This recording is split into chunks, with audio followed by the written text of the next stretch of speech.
This is a new beginning for My Voice Unchained. Hi, everyone. If you're new here, welcome to My Voice Unchained. And if you've been here since the beginning, that was about 3 years ago, thank you for still being here. I actually created this channel 3 years ago, but I stepped away because I wasn't sure what to do with the space. Sometimes we have a desire to speak, but we're still finding the words. I was still searching for the words. I was still searching for a way to make this space what I needed it to be. Over the past few years, I've experienced a lot of changes, a lot of reflection, and a lot of personal growth. I realized that this channel was always meant to be a place where I could share my thoughts, my experiences, and the lessons I've learned along the way. So I'm coming back today, not because I have everything figured out, because I really don't, but because I'm ready to start sharing.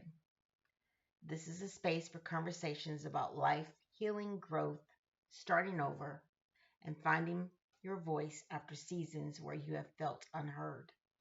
And for me, this is a new chapter. My voice is unchained. Right now, I'm 39 days into a journey I never thought I would take. I have gone no contact from my family.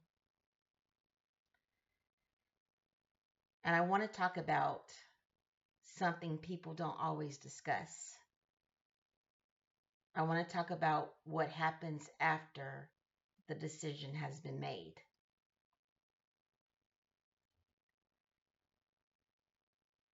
And I have to tell you, it was a decision that I needed to make, but it was a decision that was one of the most difficult things I ever had to do.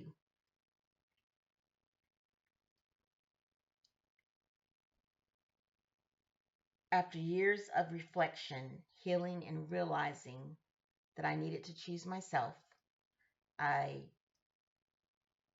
decided to choose myself.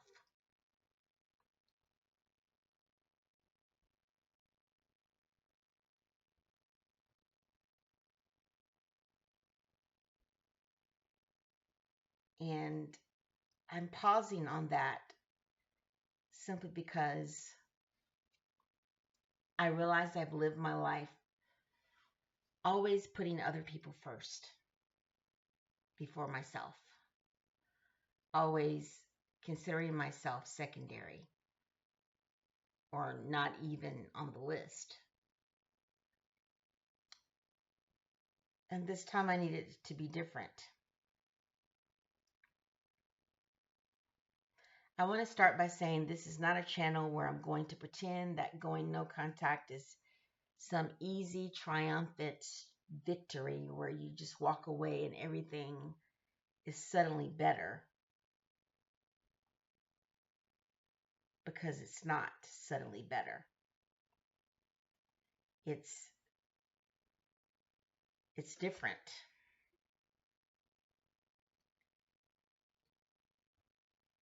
There's relief, but there's also grief, tears, anger, guilt, shame, the emotions that come with letting go of people that you've spent your entire life connected to can be actually overwhelming. You're not just breaking contact, you're breaking a bond, whether that be a trauma bond. In most cases, if you're coming out of a narcissistically abusive, dysfunctional family, there will be trauma bonds breaking. Spiritually, there will be soul ties breaking. Your soul becomes tethered, broken away from what you've always known.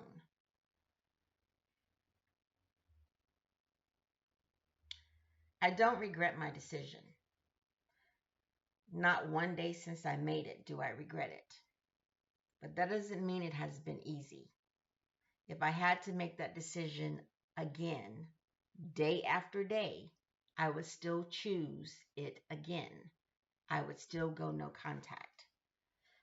In fact, when I thought in my mind, have I made a mistake? No, I haven't made a mistake. When I've thought and questioned in my mind if I should turn back, inside of myself, I absolutely can't turn back. There's no going back.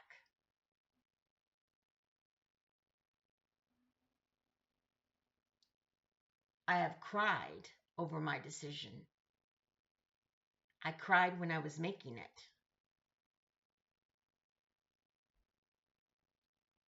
I don't know how to explain this except to say on the day that I made the decision, days prior to it, I could feel something change or shift in the atmosphere. I don't know how to explain that. And the morning that I decided to go no contact, it had to be done. I called the remaining family member to tell them I wouldn't be speaking to them anymore, that they were going to have to find a way to make things work without me. I would no longer be in the picture of their life again unless God changed my mind. They would not be hearing from me. That was the most difficult phone conversation I ever had to make. Because most people go no contact, they just stop talking to people.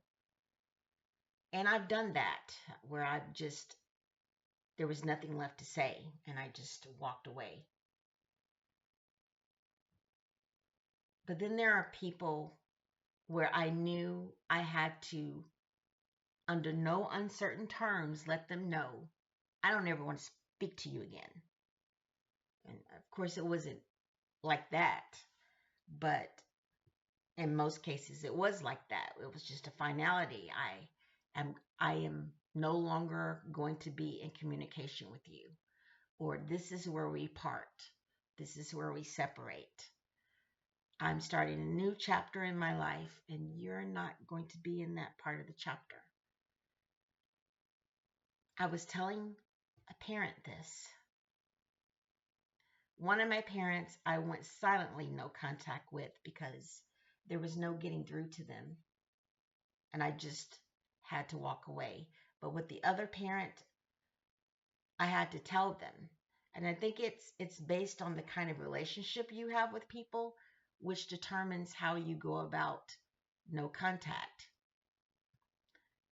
You can let them know or you cannot.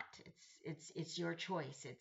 It's based on how you interact with individuals that determines how you decide that you're no longer going to be in communication with them. But on that day, it was a decision that had to be made. I woke up knowing today is the day. It has to be done. You can't go any further from this day until you have done this. This is the moment for such a time as this.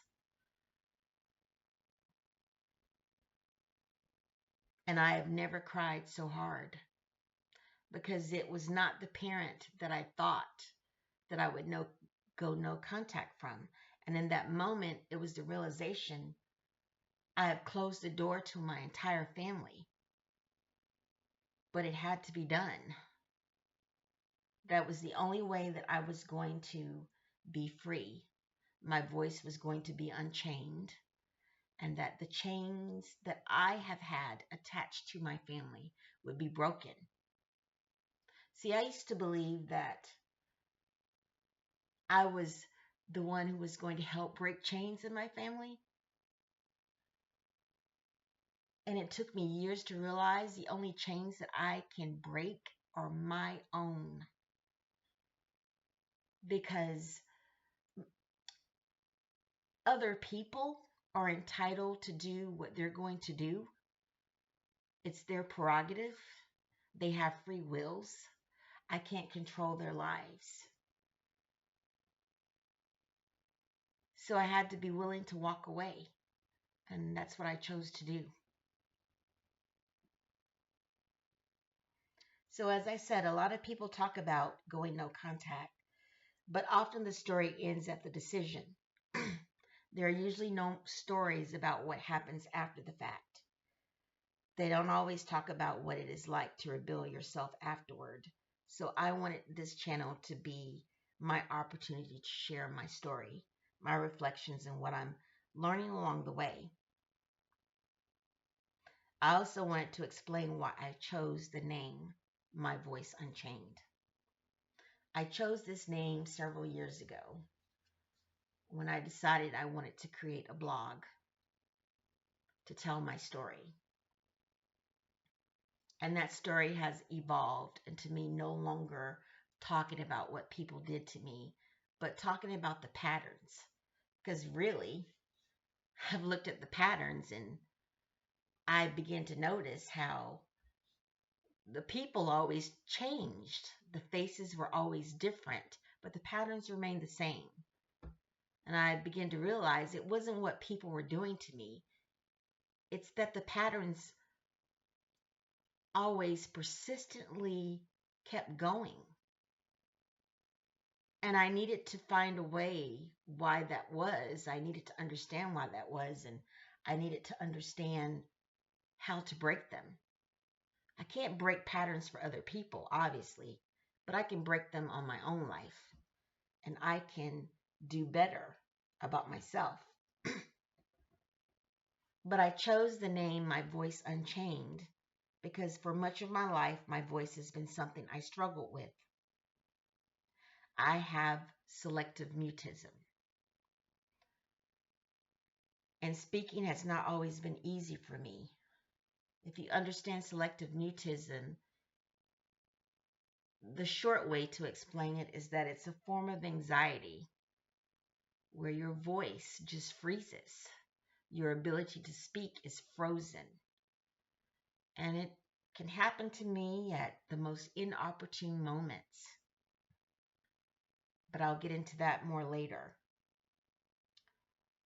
But my voice has also been criticized, underestimated, and judged. I've been told my voice was too soft, too light, or not powerful enough. Too soft and, you know, in a way that it can't be heard, so it gets ignored. It gets shut down or spoken over. But my voice is mine. I think I have that issue of speaking over my larynx.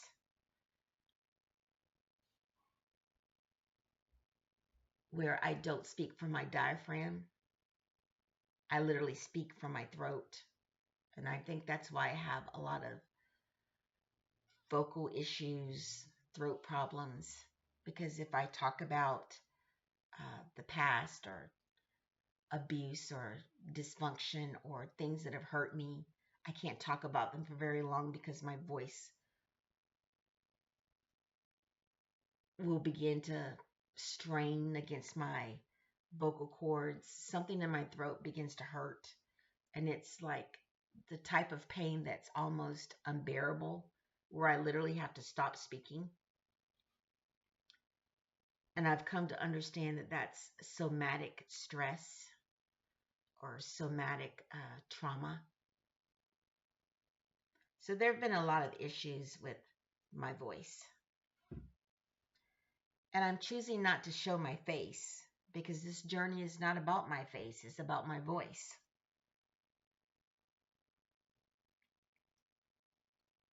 And it's also a way to protect myself in this new chapter I'm in. I've often been told that people recognize me by my voice. Whether that's a good thing or a bad thing, I don't know. But after spending so much of my life feeling like my voice was something I needed to hide, I'm choosing to use it. So here I am. This is day 39 of no contact with my entire family and all surrounding associates connected to my family. This is my journey. This is my voice unchained. Stay tuned for more.